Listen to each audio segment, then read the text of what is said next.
No comment simply வே channel உங்களை அன்போடு வரவேற்கிறது. இந்த வீடியோ நம்ம என்ன பார்க்க போகிறோம்னு பார்த்தீங்கன்னா, நம்ம தக் லைஃப்ல இருந்து இப்போ வந்து நம்ம சிலம்பரசன் வந்து ஜாயின் பண்ணியிருக்கிறதா ஒரு வேறு லெவல் ப்ரோமோ வந்து லான்ச் பண்ணியிருக்காங்க.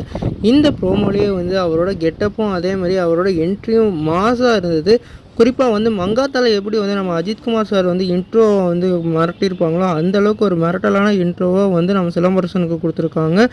கார்லேருந்து அப்படியே வந்து வர மாதிரியும் அதே மாதிரி கன்னை வச்சு சுடுற மாதிரியான சீக்வன்ஸையும் வந்து எடுத்திருக்காங்க. இந்த படத்தில் வந்து அவர் வந்து ஒரு போலீஸ் கதாபாத்திரத்தில் நடிச்சிருக்கிறதா இப்போ வந்து இந்த ப்ரோமோவை பார்த்தோன்னே தெரியுது. குறிப்பாக இவரோட கெட்டப் இந்த படத்துக்கு வேறு லெவல் ப்ளஸ்ஸாக இருக்கும் போல். ஏற்கனவே தக் லைஃப்பில் வந்து நம்ம உலகநாயகன் கமலஹாசன் சார் வந்து லீட் ரோலில் ப்ளே பண்ணுறாங்க. இந்த படத்தில் வந்து த்ரிஷா, அப்புறம் வந்து துல்கர் சல்மான், ஜெயம் ரவின்னு சொல்லிட்டு ஒரு பெரிய பட்டாளமே நடிக்கிறாங்க. இதில் நம்ம சிலம்பரசன் நடிக்கிறனால இந்த படத்தோட எக்ஸ்பெக்டேஷன் வேறு லெவலில் இன்க்ரீஸ் ஆகிருக்கு. நீங்கள் சொல்லுங்கள் ஃப்ரெண்ட்ஸ், இந்த ப்ரோமோ பார்த்தீங்கன்னா உங்களுக்கு என்ன மாதிரி இம்பாக்ட் கிரியேட் வந்து கமெண்ட் பண்ணுங்கள். இந்த சேனல் புதுசாக இருந்தால் அந்த சேனலை சப்ஸ்கிரைப் பண்ணுங்க.